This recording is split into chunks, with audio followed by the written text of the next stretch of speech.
Preparing teachers to provide struggling readers with access to the content area curriculum using technology.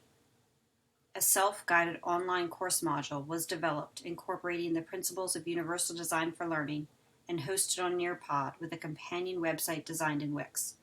Situated within the frameworks of transformational learning and self-efficacy, this design-based research study was designed to determine the extent to which engagement with a self-guided online course module increased pre-service teachers' sense of efficacy and competence at improving struggling readers' skills using assistive technology. Reflective of the nation's changing demographics and education policy, today's inclusive classroom demands general education teachers be skilled at meeting the needs of diverse students encompassing language, culture, and disability. This study's goal was to address the lack of preparedness within elementary education teacher preparation programs in equipping future teachers with the confidence and knowledge to use assistive technology to support diverse learners. By reducing the experience barrier using assistive technology, it was anticipated that pre-service teachers were more likely to regularly integrate assistive technology into pedagogical practice. Specifically, the study addressed the gap in the research examining how pre-service teachers are prepared to support struggling readers in the content area curriculum. The study focused on helping teachers of students in grades 4 through 8 for whom formal reading instruction declines, yet strong literacy skills are crucial to continuing academic improvement. The primary research question driving the study was, to what extent does engagement with the self-guided course module influence pre-service teachers' conceptions regarding their abilities to assess struggling readers' access to the content area curriculum? Within this model, the study examined 3 sub-questions. How did pre-service teachers report their sense of efficacy in assisting struggling readers' access to the content area curriculum? How did engaging with the model impact this? How did pre-service teachers express their knowledge and attitudes concerning use of assistive technology, and what changes were evident after engaging with the module? After completing the module, did pre-service teachers demonstrate competence using, integrating, and evaluating use of assistive technology to assist students who struggle with reading in the content area curriculum? This study situates pre-service teachers' experiences within the theories of transformational learning and self-efficacy. Experiences can change beliefs. Therefore, providing experiences that foster transformative learning can influence pre-service teachers' beliefs and practice towards including diverse learners in the general education classroom. An increased sense of teacher efficacy positively influences student outcomes. Creating opportunities for transformative learning can provide pre-service teachers with increased sense of efficacy towards teaching unfamiliar populations of students. Self-efficacy emerged from Bandura's social cognitive theory that delineates the symbiotic relationship between an individual's behavior, thinking, and environment. One self-efficacy level determines an individual's reaction and likelihood to persevere when faced with adversity. Bandura posited there are 4 areas that contribute to self-efficacy: mastery experiences, vicarious experiences, verbal persuasion, and emotional and physiological states. Awareness of and engaging in specific endeavors to enhance these factors can increase a teacher's self-efficacy and hence positively impact student outcomes. The review of the literature revealed studies on 3 pertinent topics: effects of low teacher efficacy due to inadequate understanding of student characteristics, lack of knowledge and training on supporting struggling readers, and inexperience making decisions to effectively embed assistive technology tools and strategies. Examination of these studies in these areas establishes the need for the proposed intervention. Much research has examined the causal relationship between teachers' sense of efficacy and pedagogical knowledge, as well as how special education teachers interact with assistive technology. However, little research examines general educators' use of assistive technology to support diverse learners. The research is particularly weak in examining the intersection of general educators using assistive technology to support struggling readers. Therefore, the study addresses this gap in the research. Designed intervention, a self-guided course module, was modeled on a pedagogical framework combining universal design for learning and technology, pedagogy, and content knowledge, the TPACK model. UDL aims to provide access to learning for all students proactively. That is, lessons are designed to meet all students' needs instead of producing one-size-fits-all lessons that are then modified for different abilities. Reflecting relevant professional standards, i.e. Council for Exceptional Children, International Society for Technology and Education, and the International Literacy Association, the model design guided pre-service teachers through the decision-making process using the SET framework and referencing quality indicators for assistive technology. The SET framework prompts consideration of the student in a given environment, completing certain tasks to make recommendations for appropriate tools. Quiet provides decision-making matrices for evidence-based deployment of assistive technology. The high-level conjecture of this design-based research study is that challenging one's beliefs and assumptions, developing knowledge and skills, and forming new perspectives is essential to fostering transformative learning and enhancing pre-service teachers' sense of efficacy. Combined, the embodiments will address three challenges pre-service teachers have in supporting struggling readers in the content area curriculum. First, inadequate understanding of student characteristics. Second, lack of knowledge of tools and strategies to assist struggling readers. And finally, inexperience making decisions embedding tools and strategies to support struggling readers. This introductory design is constrained to students who struggle with content area literacy in grades 4 through 8 and focuses on tools for making meaning from printed text. The module teaches tools and strategies that teachers can implement to support students in circumventing obstacles to their reading comprehension skills in the content area curriculum. Embedding them in practice offers equal access to the content area curriculum through differentiated instruction. In the module, pre-service teachers engaged in exercises intended to broaden their knowledge and the use of technology. The module consists of audio-supported lecture-based slides, discussion board prompts, open-ended responses, and section exit tickets to assess participant progress throughout the module. The section exit tickets served as checkpoints, both providing snapshots of learner understanding as well as providing regular data points should a participant decide not to complete the entire module. Participants were also guided through a variety of hands-on experiences to further improve their learning. The Nearpod platform had some functional limitations that were discovered during pilot testing. To address this, a companion website was developed in Wix.com to provide supplementary resources and a place to discuss progress with peers. To answer the research questions, this design-based research study implemented a researcher-designed, self-guided online module that assessed progress using mixed methods. 38 elementary education pre-service teachers enrolled in a literacy methods course participated in the study. Data collection began mid-September 2019 and concluded in October 2019. The study began and concluded with a survey measuring participants' professed sense of efficacy and knowledge using assistive technology. During the study, participants engaged with module tasks to demonstrate competence using the showcase tools and strategies. These tasks allowed a comparison between professed and attributed knowledge. Participants' progress was analyzed from data gained from pre- and post-intervention surveys measuring sense of efficacy towards supporting struggling readers and integrating assistive technology in the content area curriculum.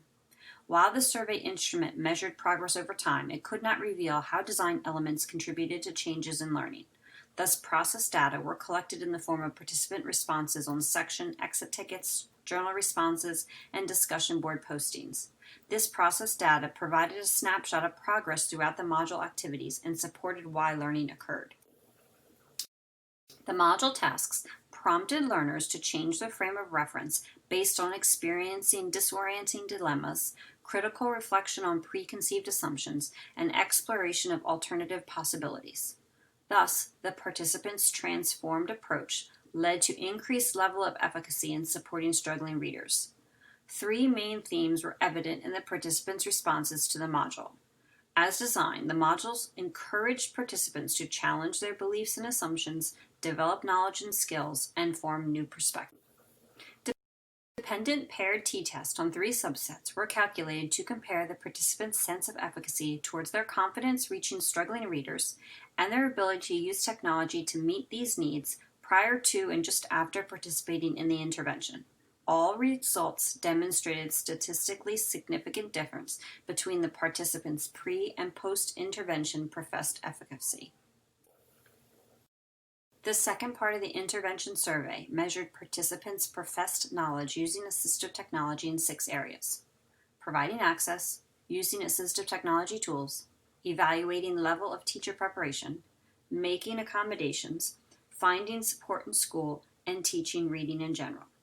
Note that the module did not teach reading strategies. Rather, it focused on compensatory tools to support struggling readers' access to the content area curriculum. Again, there was statistically significant improvement in all areas. Simulated experiences and observations of best practices prompted participants to evaluate their previously held beliefs, consider student characteristics, and revise their positions on working with diverse learners. Responses generated after participating in related module tasks showed that participants reflected on their initial thoughts and reconsidered their plans for engaging struggling readers in the lesson. Given that the participants will be responsible for teaching a range of diverse learners, it is vital that they implement best pedagogical practice for teaching diverse learners, but also that they explicitly contemplate what it means to be a diverse learner. Only by recognizing the obstacles that these students may confront will the pre-service teachers be adequately prepared to teach them. The data indicate that the module tasks elicited thoughtful reflection. Notably, many remarked on the frustration they felt in the given scenarios and pledged to recall that discomfort when working with future students. These activities motivated the need to learn about assistive technology tools and strategies that can support struggling readers. After discovering a need to use assistive technology, participants embarked on a journey exploring evidence-based tools such as text-to-speech, embedded supports, graphic organizers, presentation tools, and captioning. They witnessed individuals using the tools and had opportunities to practice using the tools. They were prompted to apply their discoveries to help their own students, as well as make recommendations for hypothetical students. These tasks helped put the tool use in perspective and prompted insight into what could potentially be useful or, conversely, problematic. To assess progress, participants answered objective and subjective questions on section exit tickets, as well as demonstrated ability in embedded module tasks. It was expected that the participants would successfully demonstrate competence using the tools. That they expressed interest and began to envision application in future practice was a desired outcome that came to fruition. It must be noted that this was the participants' initial exposure to assistive technology. The participants discussed their findings with their peers and continued to plan action for the future, indicating they were developing new opinions and understandings of assistive technology use. That they made such positive gains and remarked on the usefulness of application further corroborates the need to implement assistive technology training in general education teacher preparation programs. At no point did participants question the need to consider these tools because they viewed the onus to be on the special education teacher. Rather, they seemed to recognize the shared responsibility of educating all students in the classroom, regardless of culture, language, or level of ability. Instead, participants demonstrated that they internalized the need for assistive technology and how it functionally works. As they worked, reflected, and discussed with peers, they demonstrated a change of mind and provided evidence that they were forming new perspectives on how to integrate assistive technology. Participants recognized that all students can benefit from assistive technology and continue to contemplate how to best embed it in the practice. As they surmised at the start of the study, time and financial support for implementation continued to be a concern, yet they acknowledged the breadth of free or low-cost options that are widely available. Several participants remarked that they wished to continue learning about other assistive technology resources and began to form plans on how to integrate it beyond supporting struggling readers. Notably, after the intervention, 25% expressed concerns about the lack of resources to support assistive technology in schools. Only 3% considered this to be a barrier prior to the study. One can surmise that this increase reflects participants' realization of the importance of having access to assistive technology resources in the classroom. These conclusions again support the notion that a short yet intensive training on assistive technology is useful and necessary for pre-service general education teachers. In the assessment, Participants were provided descriptions of 4 students' characteristics, the environment they were working in, and the tasks they needed to complete. The participants needed to analyze this information and make decisions to recommend appropriate tools and strategies to improve the students' access to the curriculum. In answering, participants were required to decide on the appropriate tool, note the tool's features, and provide a rationale for the decision. 31 participants completed this assessment for an average correct score of 86% correct. The results of the study have strong implications for future research and practice. Consistent with previous research, training opportunities introducing assistive technology has demonstrated positive outcomes. The study's positive outcomes bolster the premise that an online self-guided module designed on a TPAC UDL framework can support learning among pre-service teachers without the intervention of a course instructor. These findings suggest that general education teacher preparation programs should consider integrating a course module on assistive technology. According to the data presented, a standalone module can be an effective means for introducing assistive technology. As such, pre-service teachers gain knowledge in an area not typically addressed in general education teacher preparation, without having to add an additional course to the already full program of study. Although the study was determined to be successful, there are several limitations related to the design that need consideration. First, there was no post-study assessment at a point later in time. Thus, it is not possible to determine if the outcomes influenced practice over time. Additionally, there is no evidence of pre-service teachers working with students in their field placements, so there's no verification if the module made a difference in practice as well as theory. In addition to the data collection measures detailed earlier, observation of pre-service teachers interacting with struggling readers in the content area curriculum would further support observations and conclusions. Next, the limited number of participants resulted in a data set too small to do factor analysis. Gains were observed, however, the small sample size in conjunction with the lack of triangulation of data indicates overall outcomes need to be celebrated with caution. In terms of module design, there are several components that could have impacted study outcomes. First, the final assessment was an ungraded exam for which no course credit was given. As such, there was considerable disparity among the thoroughness of given responses compared to responses provided when the identical assessment was used as an exam, weighted 30% of a course grade in a graduate assistive technology course. While participants provided suitable answers to demonstrate competence, adding the weight of a grade would, no doubt, improve the richness of responses. Next, there was no way to determine how much time participants spent on module tasks. The final poll asked participants to self-report the time they dedicated to the module, but there was no way to verify the accuracy of this information. Other than examining responses on section exit tickets, there is no method to confirm the degree to which the participants attended to the module tasks. Therefore, general conclusions can be drawn regarding the efficacy of tasks. However, these conclusions would be bolstered if the module was able to display specific user statistics. Should that not be a possible feature, post-study interviews or focus groups could be instituted to gain specific feedback on the design. Also, in regard to the design, post-study interviews or focus groups could inform why some features, such as the virtual pinboard or Flipgrid applications, were ignored. It could be deciphered if it was user preference, i.e. the participants preferred to type rather than video record their response, technical issues that prevented suitable engagement, sheer number of module tasks, or another concern that inhibited participation in certain areas. Such information could inform further designs. Results from version 1 to version 2 could then be compared, adjusted, and again analyzed in true design-based iterative fashion. Based on a theoretical framework of using transformative learning to enhance teacher efficacy, the intervention, adhering to the UDL principles, aimed to build participants' awareness and knowledge of assistive technology to support struggling readers.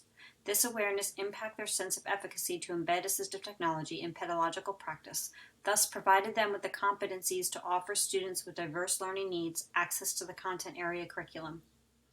Despite some limitations due to sample size, the study presented positive outcomes for engaging pre-service teachers in a self-guided online module promoting integrating assistive technology in the general education classroom. Based on participants' responses, it is anticipated they will seek out opportunities to embed assistive technology within their future teaching practices. In doing so, they will proactively support all students' needs in accordance to the principles of universal design for learning. Thank you.